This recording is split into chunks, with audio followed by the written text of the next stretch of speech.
I mean, first of all, we have to take a look at, the conduct of this conflict so far. We start on October 7th and we see Hamas executing one of the most professional military operations imaginable. I'm not condoning the deaths of civilians. That's always, a tragic situation. But let's be honest, there's sufficient eyewitness account coming from Israeli sources that indicate that a significant number, perhaps even the majority of the Israeli civilians killed on October 7th were killed by Israelis in a crossfire, the aggressive tactics used by the Israeli Defense Force, etc. Indeed, many of the people who participated in the outdoor concert, and over 260 of them were killed. It appears that a significant number of them may have been killed by Israeli gunfire, not Hamas gunfire. So, but you see the Israeli government tried to denigrate what Hamas did by saying it was a terrorist action, et cetera. No, it was a well-planned, well-executed military assault on Israel. And if Hamas is going to plan something to that level, and some people say, and I believe it took at least a year, maybe more, to plan this operation. You don't plan to begin something and not have an idea on how you want it to end. There was a reason Hamas started this fight. And I think the reason is clear, that they needed to break the paradigm of the Abraham's Accord, the agreement that was signed during the Trump administration that normalized relations, or sought to normalize relations, between Israel and the Arab world at the expense of Palestinian statehood. The conditions that were created within the Abraham's Accord about Palestinian statehood meant that there was never going to be a Palestinian state. And as Israel was moving toward reconciliation with Saudi Arabia, I think Hamas recognized that if that happened, there would never be a Palestinian state, ever, that Israel wins. So what needed to be done was to initiate a military operation on the scope and scale of which it changed the entire paradigm in the Middle East. And this is what happened. But it's not just about the embarrassment that they inflicted on Israel on October 7th. It's what they want to happen next. Let's be clear. The Israeli crimes against Gaza were predictable, meaning we know what Israel's policy is regarding collective punishment. They've actually put it in writing, the Dahiwa policy, mowing the grass. Since 2006, it's been officially stated as the policy of the Israeli Defense Force. So everybody knew what Israel was going to do. You just needed to create the conditions that had Israel doing what it wanted to do on a massive scale. And so the Hamas attack was designed to humiliate Israel, and then compel Israel to do something big, not something small, not something medium, something big. And Israel has done that. And what they're doing right now is the indiscriminate bombing of Gaza, collective punishment of the Palestinian people. And the reason Hamas wanted this to happen, I'm being a little cynical here, but it had to happen. Just like in order for Martin Luther King to succeed in the civil rights movement in the South, he needed to be beaten by white police officers. He needed to be arrested. Atrocities needed to occur to shock the American public into saying something's wrong here. And so what Hamas did is humiliate Israel, and then Israel did what Hamas knew they were going to do: respond massively, collectively punishing the Palestinian people. And what is occurring here is Israel's losing the public relations war, which is what Hamas wanted. When you commit an atrocity, the world normally lines up against you. But what's happening right now is that the biggest atrocity being committed is by Israel against the Palestinian people. And this was by design. Hamas also is challenging Israel to come and get them. And Hamas is prepared for this aspect of the fight. They have gone deep underground in a tunnel network that is fully equipped to survive for a lengthy period of time. And the tunnels are constructed in a manner which enhances the defensive qualities of Gaza, whether it's been bombed or not. Israel's bombing is not impacting Hamas at all. Yeah, one tunnel might collapse and kill 20 guys here. Another tunnel might be damaged here. But by and large, Hamas, the military capability of Hamas, is intact. The only people suffering from the bombing are the Palestinian people. And again, this was by design. The more Israel bombs the innocent population of Gaza, the more damage is done to the reputation of Israel. It seems to me that they don't have any long-term strategy on their part by these attacks. Israel or Hamas? Israel. Israel's only strategy is to survive. That's the case. If they want to survive, they have to survive with all these Arab nations that's surrounding Israel. Because it seems that by these attackings, they are getting worse politically with these Arab nations, with Turkey, with other nations. It doesn't seem that they have a long-term strategy for surviving in that region. Well, actually, they had a brilliant strategy for surviving in that region. And that was to diminish the possibility of Palestinian statehood. Again, I bring up the fact that had Hamas not attacked on October 7th, there was a good likelihood that Israel would have normalized relations with Saudi Arabia. And that's the grand strategy of Israel, and it was winning. Israel got the United States to support the Abraham's Accord, which eliminated a Palestinian state as a possibility. Yes, in writing, they say it could happen if this happened, this happened, this happened, but none of that's going to happen. Israel's guaranteeing it isn't going to happen. Israel's grand strategy was working. They were winning. The Palestinians were losing. Not anymore. And now what's happened is that Israel is desperately trying to get back on track, but they've lost the narrative. The narrative has been taken over by Hamas, who is successfully using Israel's genocidal behavior against the people of Palestine as a weapon against Israel. And as you mentioned, Turkish President Recep Erdogan has said that Hamas is not a terrorist organization. Now, we know that Turkey never recognized Hamas as a terrorist organization, but he's coming out and saying that they are mujahideen, that they are resistance fighters, that they are working on the cause of God. This is a big deal. And because Turkey's giving voice to that which is believed throughout the Arab world. And the Israelis right now are holding on to a wing and a prayer that they can get things back to where they were pre-October 7th. They think that they can defeat Hamas, but they know they can't. Hamas is an ideology, and the ideology of resistance is being magnified 100-fold with every bomb that's dropped on Gaza. Rather than defeating Hamas, Israel is expanding Hamas. Hamas has taken over in Turkey. It's in the United States, in the streets. People are coming out in support of Hamas. People are starting to recognize Israel for what it is, because Israel no longer has the smooth-talking, well-educated con artists who would sell Israel as an extension of America, a democracy just like America, the same values as America. They're not even pretending that right now. They're putting forward generals and politicians who are saying things that if you eliminated the term Arab and Jew and replaced it with Jew and German, these speeches being given by Israeli politicians is the same thing that Nazi Germans were saying in the 1930s and early 1940s, the exact same thing. And the world is seeing this. This is unfiltered. Israel is not like us. It is not a democracy that has as its principal reason for existence political Zionism, which allows Israel to behave as if they are the chosen few from God, exceptional people who have an inherent right to oppress those who get in the way of the creation of a greater Israel. I am an American, and in America, a fundamental principle is that all men, and now by extension, all women, are created equal. There is no supremacy attached to Christian, Muslim, or Jew, or atheist, or Buddhist, or any other religion out there.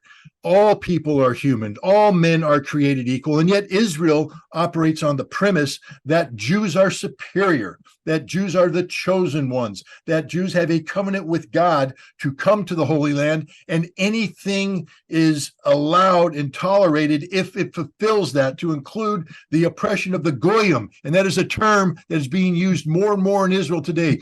Goyim, that means, it literally means an animal, a subhuman. The Israelis treat anybody who's not in favor of a Zionist state as animals. You know who else speaks like that? Stepan Bandera and his Ukrainian nationalists are the same thing about the exceptionalism of Ukrainian nationalism and the subhuman status attached to Russians, to Poles, to Jews. But we weren't allowed to say this because you couldn't speak out against Israel like this. Right now, we don't have to say anything because Israel's actions speak for themselves. The world is seeing the reality of what Israel is, and the world is standing up. As we speak, the General Assembly is coming together. And I hope they're going to act in the spirit of 1956, when the Security Council was frozen over the issue of the Suez Canal, and the General Assembly, with America's blessing, came forward and imposed its will on the international community, because the General Assembly has that power. And it is time for the General Assembly to take control of this situation and condemn Israel and punish Israel for the genocidal activities. You cannot have an Israeli ambassador in the United Nations criticizing the Secretary General of the United Nations for calling Israel out for what they are. If anybody's to be expelled from the United Nations, it is the Israeli ambassador and the nation of Israel. And if they're not careful, people like me who believe firmly that Israel has a right to exist and that Israel must be defended regardless of the criminal policies, you're going to lose me, Israel. And when you lose me, it's over for you. Because when I flip to the other side, everybody else is going to flip. Because I used to be a very close friend of Israel. I used to stand with Israel. I used to be on their side, and they have lost me. It seems that Israelis are postponing their ground attack in the Gaza. Is that viable to go on the ground in Gaza? What's at stake for them? I think we have to go back in history to answer this question, to the Battle of Stalingrad. Around October of 1942, before the Soviets had begun the operation to encircle Stalingrad, the Germans, the Sixth Army, was still pushing to try and get to capture all of the west bank of the Volga River. There was an area in Stalingrad, I think it was called the Barricades Factory, and it had been bombed into oblivion, into rubble. And the surviving Soviets had dug into that factory and were waiting. The Germans brought in specially trained units, sapper units, and combat engineer units that had the tactics, the equipment, the experience to carry this out. And these sappers were put in, we're talking thousands of them, were sent in, and they were slaughtered immediately, slaughtered, because it's the most dangerous kind of fight in the world. And the Germans who were being slaughtered were the most highly trained specialists in urban warfare that Germany had. Now we fast forward to Gaza, that's been bombed into oblivion. Again, let's understand that Hamas knows what they want to happen. Hamas has has prepared the battlefield. The battlefield is exactly what Hamas wants it to be. They have trained for this. They are ready for this. Israel, on the other hand, has mobilized 300,000 reservists who are not trained for this, who are not motivated for this. These are people who were pulled out of their soft civilian life and have been called in to engage in the deadliest form of combat known to man. Now, when you do urban warfare, especially in the modern environment, you have to wear full combat equipment. That we're talking 50, 60, 70 pounds, depending on what you're doing.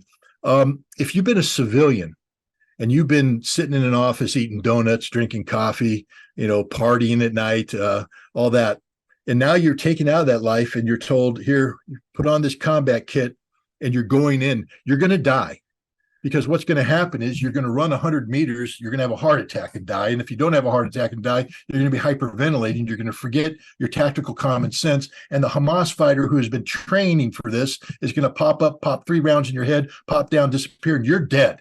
Probably your other friends are dead too, because you're fat, no good, useless soldiers. That's the reality of the Israeli army today. They have a handful of units that have some capabilities, but they're not that great to begin with. The Israeli army just isn't that good. That's one of the things that happened on October 7th, is that Hamas proved that the Israeli army just isn't that good. They also proved that Israeli intelligence isn't that good. Now, to go to war in an urban environment, you need at least two things. You need a very good army. Israel doesn't have one. And you need really good intelligence about where the enemy is. They obviously don't know a damn thing about Hamas. If they did, this wouldn't have happened. They know nothing. They are literally blind. So they are not going to carry out an assault on Gaza, because they cannot carry out an assault on Gaza. They will be slaughtered if they carry out an assault on Gaza. And this is what the United States has stepped in and said, don't do it. And there's another reason why, because even if political figures, and remember, the politicians today that are sounding so brave and so fierce, they're the ones that created October 7th. It was their incompetence that created October 7th. The Israeli public doesn't trust them anymore, and they will be replaced, but they are desperate not to be replaced. That's one thing all politicians have in common, is they don't want to leave office. And so Netanyahu and his cabinet of right-wing fanatics do not want to be kicked out. So they are talking strong, and they are speaking of going into Gaza, and they may override the concerns of the military. And remember, the senior military officers are also fools, idiots who caused this problem. The chief of staff, the minister of defense, all of these bigwigs are incompetent. They are incompetent. They should be relieved. Some of them should be shot for what they've done or failed to do. But now they're talking tough because they're trying to save their reputations. And they're going to save their reputations by sacrificing thousands of Israeli soldiers who are not prepared for this battle. And here's the dangerous part, because frankly speaking, I don't care about fat Israeli reservists that go into Gaza. May they all die. That's a decision they made and their governments made. If they want to sacrifice themselves on that hill, so be it. Not my concern. But my problem is if they go in, because in Gaza will be civilians, and the Israelis have already said that they'll treat anything that moves as a Hamas supporter, and they will kill it. So the million women and children and men who are in Gaza, who have survived the bombings, will be slaughtered by the Israelis. Not Hamas, but the innocent Palestinians will be slaughtered. And this will be too much for Hezbollah and Iran to take, and they will intervene. And now we have a general war, and that's my problem. I care about that. I don't care anymore. I told you, I used to be a friend of Israel. I used to train side by side with the Israeli force, not train, operate. We weren't training. We were doing real world stuff with the Israeli forces. They were my friends, and I considered them to be my allies. Not anymore. I not only don't care about them, I want them to lose, because only by losing can we break the paradigm of control that they've had over the Middle East peace process. Because there is no Middle East peace. There has never been Middle East peace, and there will never be Middle East peace so long as there is political Zionism in place. Political Zionism must be defeated. It must be defeated politically, and it must be defeated militarily. And so I pray for Israel's defeat, not the strategic defeat where everybody's killed. No, but I want Israel to recognize that they are not supermen. They are not exceptional. They are humans just like everybody else, that they bleed just like everybody else. There is no such thing as Israeli exceptionalism. I know they consider themselves to be God's chosen, but they're not. They're not. They're just like you and I. In fact, they're worse, because they believe in their supremacy, but they don't have the ability to act on that. So I pray for Israel's defeat on the battlefield, because we need them to be defeated so that we can change the dynamic that existed under the Abraham Accord, where Israel was ready to normalize relations with the Arab world and the Palestinian people were forgotten. Now the Palestinian people aren't forgotten. They're there, and we need them to get their own homeland. We need the Palestinian people to get their own state, and this is the time to do it. It can only happen with Israel losing. So I pray for Israel to be defeated, but I can't support Israeli action that enlarges this conflict, that brings down Hezbollah and Iran. Not because I'm concerned about Hezbollah and Iran killing Israeli soldiers. Kill them all. And I hate to be this blunt about it, but Israel is on the wrong side of history right here. There's nothing good that can be said about Israel today. Listen to the statements of Israeli politicians and Israeli soldiers. These are hate-filled statements, statements where they call the Palestinians animals, and their actions that are derived from these statements are genocidal, literally the definition of genocide, and it's being ignored by the United States and the West. So we need the Israeli army to be destroyed, to be eliminated, to suffer a defeat. But it can't be done in a way that brings everybody else down. But that is the Israeli mindset, the Samson option, they call it. Now, that's normally attached to their nuclear deterrence, meaning that if it looks like Israel is going to be destroyed, that they will kill everybody with their nuclear weapons. But it's also just a mindset that says, if we can't live the way we want to live, we will bring everybody down with us, which tells you right off the bat that Israel is the greatest threat to peace and security in the world today. Israel, as it's currently manifested, the political Zionism of Israel is the single greatest threat to international peace and security, and it must be defeated. But that defeat has to be modulated, so to speak, by a desire for something after this fighting. This means that Israel must be allowed to exist. There must be a homeland for Jewish people in the homeland, in the Holy Land, where they can live in peace and security with their neighbors. But they live as equals. The day of Israeli exceptionalism is over. The day where America throws in billions of dollars to guarantee Israeli technological supremacy is over. Israel cannot be superior to any of its neighbors. It can be equal to its neighbors, and that's it. That's the future. And you know who we get to thank for making this possible? Hamas.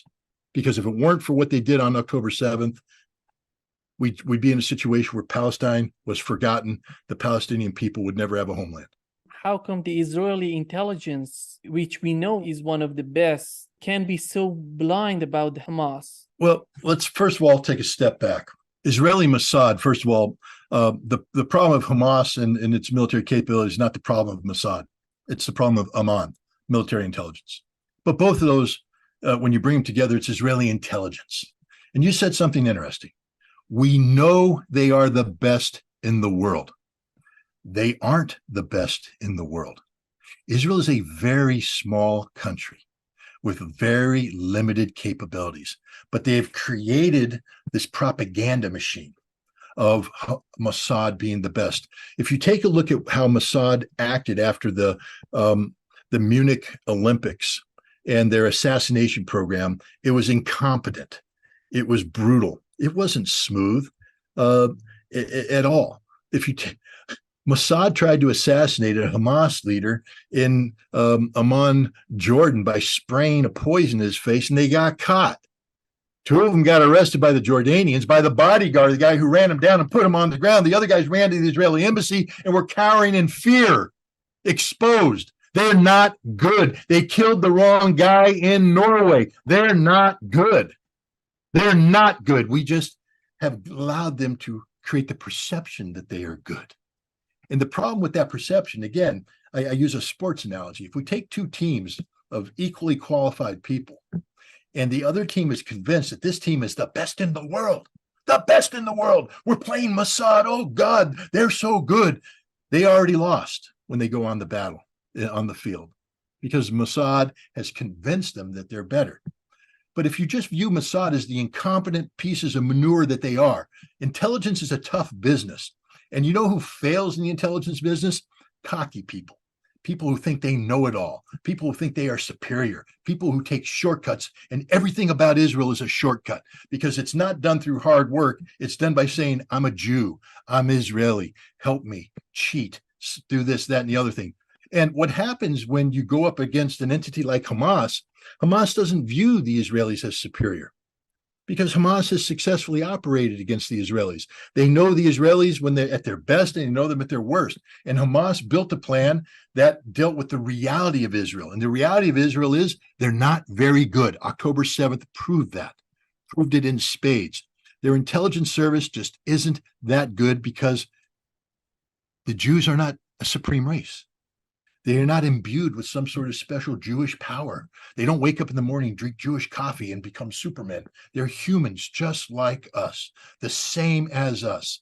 They get tired, they take shortcuts, they make mistakes. And if they buy into the notion of Jewish racial or ethnic supremacy, then they are not going to be aware of the mistakes they're making because they believe that they're above it. The Israelis became complacent. Look at their military. The first thing I learned in the Marine Corps is that in order to win, you have to be willing to wade in and kill people, physically kill them, terminate them. We practice with the bayonet. Nobody else practices with the bayonet anymore. We do. Why? Because it's about killing. It's about plunging steel into a body, twisting it, pulling out, butt stroking, and going on. The physical act of terminating a life. The Israelis don't do that. Why? Because as I'm plunging a bayonet, the other person could be plunging a bayonet too. And I could take one in the chest. I could die. I have to be prepared for that reality. Israelis do not want to die. They are casualty averse. When they lose an Israeli soldier, that is a strategic defeat for the nation.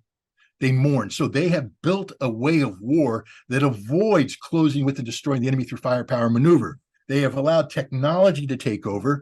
They have allowed an over-reliance on aircraft, on missiles, on standoff weapons. The entire wall around Gaza, it was a wall designed to keep Hamas in, to prevent them from coming through tunnels. The wall was built to detect tunnels coming under. That's the Israeli mindset. Remote control cannons operated from a control booth where some 18 to 19-year-old girl sat there and drank tea and ate a donut and manipulated a computer, playing a computer game, because that's what it was to her. An image on a screen, a cursor, and shooting rounds. Bam, bam, bam, bam, bam. But what happened? Boom. When the drone took it out. Now what are you going to do, honey? Now what are you going to do? Because you can't see anything. So you're sitting there, sipping your coffee, eating your donut. Hamas is closing in. They're taking out your sensors because they've planned it. They're not lazy. They know what they need to do. They come in, they knock on the door, take it down, and now you're dead because you didn't prepare for it. You're not standing up. You haven't fixed bayonets. You're not charging the door. You're not ready to die. You're scared. You're cowering. That's what happened to the vast majority of the Israeli forces on October 7th. They were scared. They were cowering. And if they go into Gaza, it's going to be 100,000 scared, cowering boys and girls who aren't ready for this fight because Israel isn't that good. And we need to make sure that everybody in the world knows this, because Israel's been fooling everybody. When we look at the US foreign policy, considering Ukraine and now in Israel, if you remember when the war in Ukraine started, Putin was willing to negotiate with the West, with the Zelensky administration. But at that time, the US was talking about, no, we are not negotiating with Putin because that would benefit Russia. All along this 18, 19 months that we have this war in Ukraine, they were not willing to negotiate with Russia. Right now, 2 resolutions have been proposed at the UN by Russia and Brazil, both of them for ceasefire. Both of them were vetoed by the US. What's the strategy? How do you see the US foreign policy? It seems that it's not seeking any peace. It's just getting worse. You keep using the term strategy. Stop using that term, because strategy implies that you've actually sat down and you've thought through the entire process to a discernible and achievable end game that you want to get from here to there. The U.S. doesn't do strategy.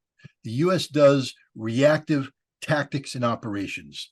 And right now, we have a policy that says support Israel blindly without any exceptions, that anything that goes forward that is deemed to be negative to Israel, we must veto, etc. It's just blind. There is no strategy. There is no thought process here. There's nobody in Washington, D.C. saying, hey, maybe a ceasefire would be a good thing, because if you say that, you're fired. Because the moment you say ceasefire, they'll say you're pro-Hamas. You're taking the Hamas position. Hamas wants a ceasefire. Hamas wants this. No, a ceasefire is actually the thing that humans look for, because we're looking for a termination of the dealing of death that's harming innocent civilians. Again, with all the people that say Hamas wants a ceasefire, that just proves how stupid they are. And it's time. I mean, it's time that we have to be honest with our language. You know, it's not a time to treat people with respect anymore, because people are dying in large numbers. So when I say stupid, I mean it with the bottom of my heart. Anybody who says that a ceasefire benefits Hamas is stupid, because Hamas planned this operation to go on for 80 or 90 days without a ceasefire. Actually, continuing the war benefits Hamas, you stupid people, because Hamas knows that the more you bomb the Palestinians, the more they suffer, the more Israel loses. It's strengthening Hamas abroad. Why do you think there's people in the streets all throughout the world rising up in favor of the Palestinian people? Because there isn't a ceasefire. If you want the demonstrations to stop, put in a ceasefire, and all those peaceniks will do what peaceniks do all the time. Oh, it's a ceasefire, and they'll go home. And then you can quietly do what you've done all along, lead the Palestinians down the primrose path of betrayal, pretending that you care for them, that you don't. If you want to end this thing now, put in a ceasefire and pour in humanitarian goods. Be seen as helping the people of Palestine, because what you're doing right there is breaking everything that Hamas wanted to happen. Because what you're doing is you're disenfranchised. Now, if Hamas takes action, they become the bad guys. They become the terrorists. Right now, Hamas is the noble resistor. And every day that Israel goes on doing what they're doing, they make Hamas appear more noble. The best way to get rid of Hamas, and Israel, if you're listening to me, please listen. Stop bombing now. Call for an immediate ceasefire.